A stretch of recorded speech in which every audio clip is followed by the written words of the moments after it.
No, no, no. No, no, no. What? Ah, crap.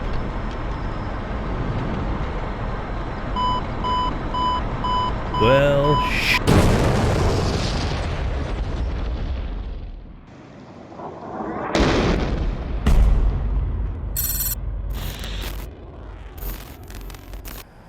Hey everyone. The F-14 Tomcat is a unique plane. It was the first US jet fighter to have a twin tail. It does not have ailerons, but instead uses differential operation tailerons that allow it to roll.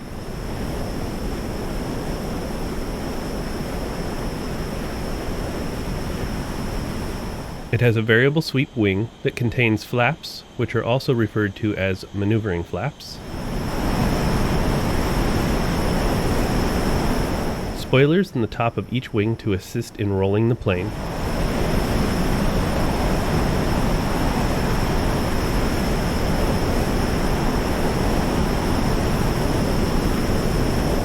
leading edge slats, which help the wing operate at higher angles of attack,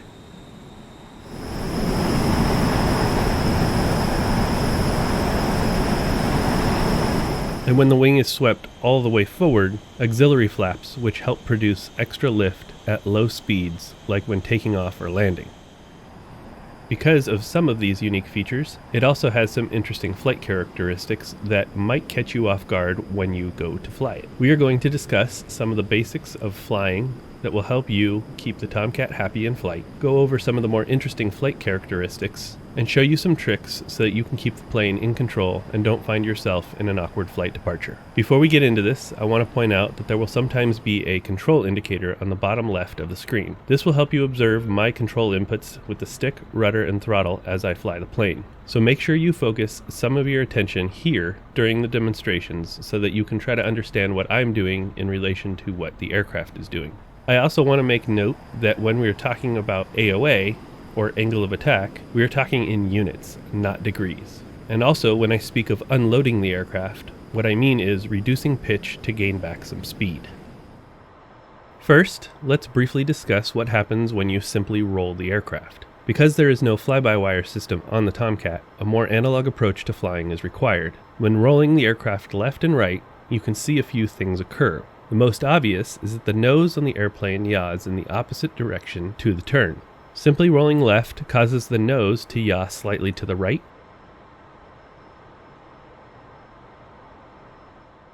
roll to the right, and the nose yaws slightly to the left. This is actually an illusion. At first glance, it appears to have adverse yaw. That's actually not the case. Adverse yaw is a natural and undesirable tendency for the aircraft to yaw in the opposite direction of a roll, but the Tomcat actually exhibits proverse yaw. The reason it appears to show adverse yaw is because the depressed aircraft symbol and native roll axis make it look like adverse yaw. The roll axis actually runs through the upper windscreen, not through the nose. Now, this isn't typically a problem at low AOA, but the effects caused by this behavior in flight become more apparent and more exaggerated as the AOA increases, and the effect actually reverses at about 12 to 13 units of AOA and goes from proverse yaw to adverse yaw. So to learn how to correct this, we need to maintain coordinated flight with the use of the rudder. This means that you need to apply some rudder as you roll in the same direction of the roll. This is referred to as a coordinated turn, and the amount of rudder will depend on your airspeed. The idea is that if you pick a single point of reference in the distance, as you roll, you will keep the nose of the plane positioned on that point. For this, you don't want to look at your HUD. In fact, it's best to turn it off when you practice. Just use your eyes and try to make out a point and keep that point in the same spot as you roll and turn the plane. You basically want to just get into the habit of leading your lateral stick inputs with a little bit of rudder. To practice this, slowly roll the aircraft left and apply slight left rudder. Then roll right and again slight right rudder. Practice this slowly and build up speed over time. This technique is hard in a sim because you don't have any feedback, so keep that in mind. And as you can see, I still have a lot of practice to do with this as well. Okay, now that we have the basics out of the way, let's talk about angle of attack, or AOA. When increasing AOA, the Tomcat starts to do some really interesting stuff. The first thing is wing rock. When increasing AOA to around 22 or 24 units and adding roll or rudder to cause side slip, the wings will start to rock left and right. 11 o'clock.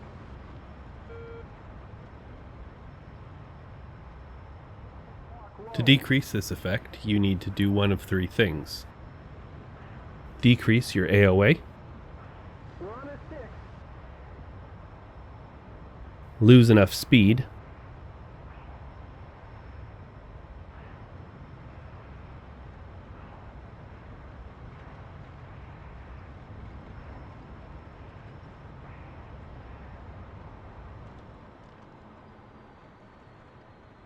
or counter with rudder input.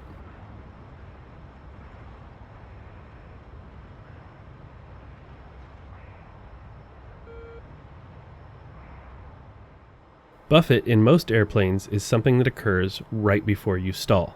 Buffet in the F-14 is not a pre-stall buffet like some would think. The F-14 generates vortex lift like the F-18. The F-14 was the first US fighter with vortex lift, which is part of its high AOA stability. The vortexes contact the vertical tail and stabilizers at high AOA and cause the buffet. It's not from flow separation like a regular plane. These cues can help you figure out where you are in the AOA spectrum. I suggest spending some time at various units of AOA and pay attention to the buffet effect. Listen to it, and if you have something like a jet seat or something that shakes your chair or sim pit, learn what it feels like. There is a bogey, 175, 31 miles. Angels 14.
Next, let's talk about roll reversal.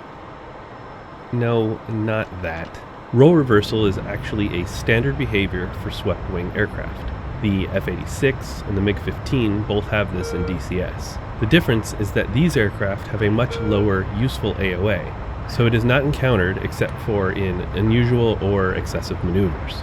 The F-14, however, is able to remain controllable at a much higher AOA than its predecessors, so because of this it becomes an issue. Roll reversal occurs when you are at a high AOA and you add lateral stick and hold it without adding enough rudder to counteract the side slip.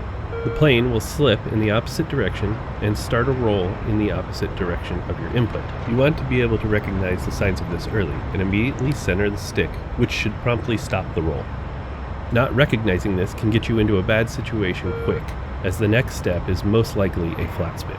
Once you see this start to occur, release back pressure on the stick, and if you have to, apply opposite rudder. The exception to this is that if you are above 20 units of AOA, you should return the stick to center, and the rudder should not be used to overcome it since it can lead to a nose slice and undesirable yaw effects. Now, chances are, at some point, you are going to end up in a flat spin. So I suggest practicing some flat spin recoveries before this happens to you unexpectedly. Remember, when doing flat spin recoveries, you want to find a nice secluded place, population free, to avoid any mishaps should you happen to not recover. This looks like as good a place as any.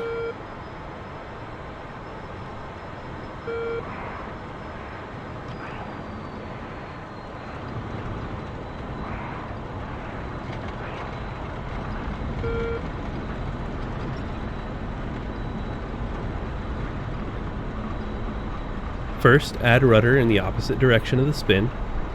Next, Add forward pitch to the stick. Then go full power on the engine on the inside of the spin and idle on the outer engine. Wait for the plane to go nose down.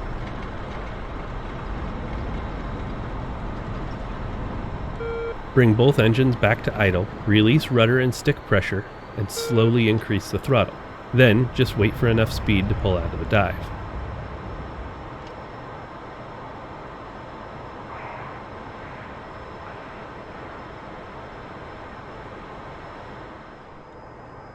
When maneuvering the plane at slow speeds. Just kidding. When maneuvering the plane at slow speeds and an increased AOA, the Tomcat can easily depart flight. So keep this in mind when you're working on those landings, especially if you find yourself needing cross-control input.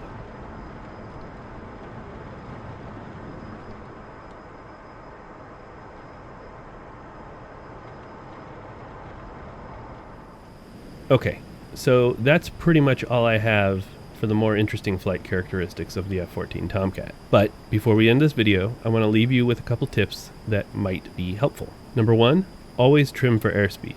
There is no fly-by-wire on this plane, and each change in airspeed requires you to change your trim. So just get into a habit of constantly trimming the plane. Number two, a change in wing sweep will also require changes in trim, so anticipate it whenever possible. Number three, remember, if you have AOA on the airframe, you can actually roll with the rudder. Let's take a look.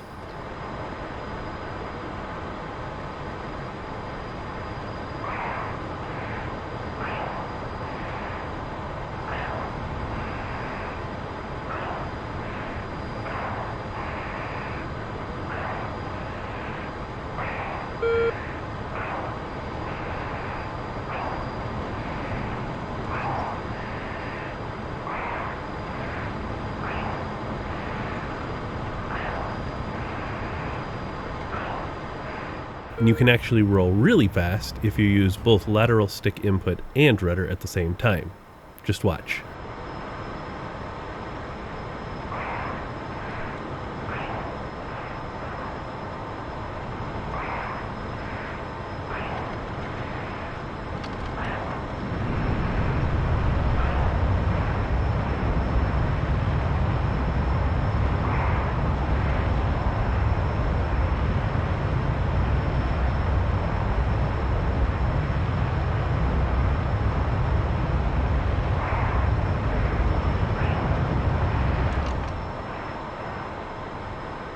And finally, if you find yourself having trouble learning to use rudder input, you can always just fly the cross. What does this mean?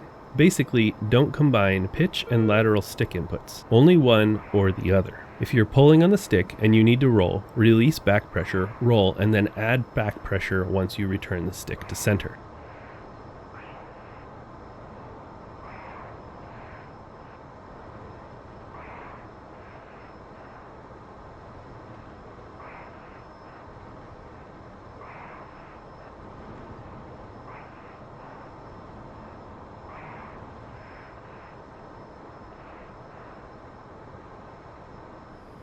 Alright, I hope this helps you understand some of the interesting flight characteristics of the F-14 Tomcat. If you have any comments or questions, leave them in the comments section below. Thank you guys for watching. Remember to like and subscribe, and I will catch you guys next time.